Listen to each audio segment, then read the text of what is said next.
what I like about you is you know, at one point you were a student, you know, becoming a chiropractor, which I'm sure was extremely demanding. And then now you're a full-time practicing chiropractor, while still being incredibly elite in a very competitive sport. And for those that don't CrossFit, let me tell you this, just to make it to the CrossFit Games, if you've ever done CrossFit, and then so you have that basis of comparison, and you see a games athlete and they do a workout, the exact same workout you do, it will become crystal clear at how many more levels up they are. And then even within that group, you know, top 40 to get from the 40th to second is there's many levels to that as well. So what you've been able to accomplish, man, and be so consistent over the years is incredible. So a loaded question, but how have you balanced all of those things? And now you're a dad, so I know there's a whole nother layer to that Tony and I can relate to, while still maintaining such an elite performance over like many years. Yeah, I think there's a couple things to unpack there. One, and I sometimes jot notes when I'm listening to things. And the first word I just wrote here was selfish. And I think that no matter what, I don't train full time. It's not my singular commitment, but my wife is super helpful and supportive.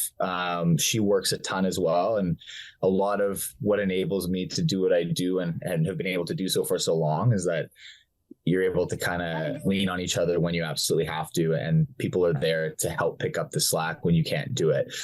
What happens in my season every year is there's critical periods of the year where CrossFit needs to take up more time. It needs to take up more focus, and it just takes up more space in my life. And at that time, other things shrink a little bit. And it's unfortunately like, you know, I can't stop working and things, but the hours in the day, it feels like there's a few less. And sometimes it's your friends, your family, and things like that have to start taking up a little less space. So fortunately, support systems are massive, and I have a pretty good one. So I think I need to acknowledge that people don't have, this stuff doesn't happen in a silo really. But I also think different people need different things. So I look around at my peers in the competition world and see the way that they do things or the way they conduct themselves. And I couldn't do that. I don't think the full-time athlete life, you know, the way you describe people coming in, and even when they travel, they're weighing things all the time. You know, they're slaves to their schedule. I struggle with having that little freedom, and it kind of drives me crazy. I can do it for a short period of time when I need to. So again, some periods leading right into the CrossFit Games for a month, maybe I'm really dialed in, but I'll burn out of that pretty fast. I can't really sustain that. And I need variety and I need other things.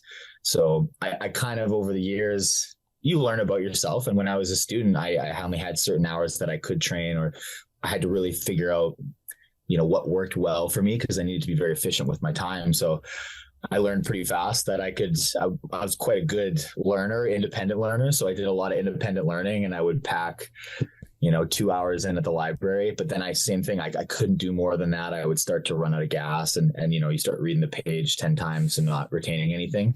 So I'd shift gears and I'd go train for 2 hours and then shift back, and being able to pivot from one thing to another pretty quickly and shift my focus, but still deliver kind of 100% energy into whatever you're doing at that time was always something that I did pretty well. So as soon as I felt myself kind of running out of steam, I could pivot into something else. And it's almost like a distraction. It's like using a different piece of your brain that's still fresh, and you're like resting one half of your brain at a time.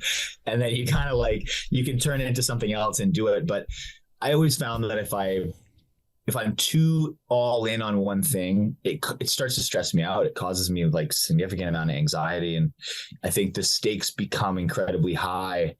And that's something that I've always struggled with. And I think it's not, you know, I look at some people who are happy and willing to commit themselves 100% to something and say it out loud and be like, this is all I want. And I think, you know, I'm nervous about that. And I think there's something vulnerable about saying I'm committing myself 100% to this goal, and if I don't achieve it, that's, you know, a failure that reflects on me, because it wasn't for lack of commitment or whatever. So I feel like I've kind of at times held certain things at like an arm's length. And when I'm doing something, I'm 100% committed to it. I don't know how to do it any other way.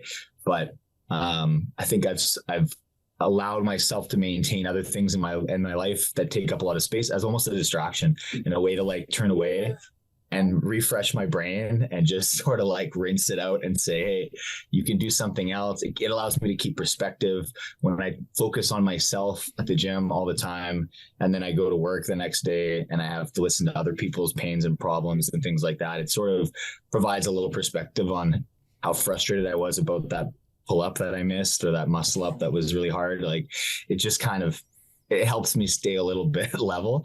But yeah, at the end of the day, I think everybody operates slightly differently. So I think one thing I've learned over time is that there's no one size fits all. Like I was fortunate. I spent enough years at school that I learned about that, and I learned about myself pretty early. And I was able to just say, hey, I know this works for me and I'm going to keep plowing in that direction. But I wouldn't necessarily advise everyone to do the same. I think that everybody has a different style, and the best thing you can do is find the style that works for you when it comes to like learning, training, all these things. And then just like, don't let anybody tell you otherwise. Stick to your guns, do what works for you, and don't apologize for it.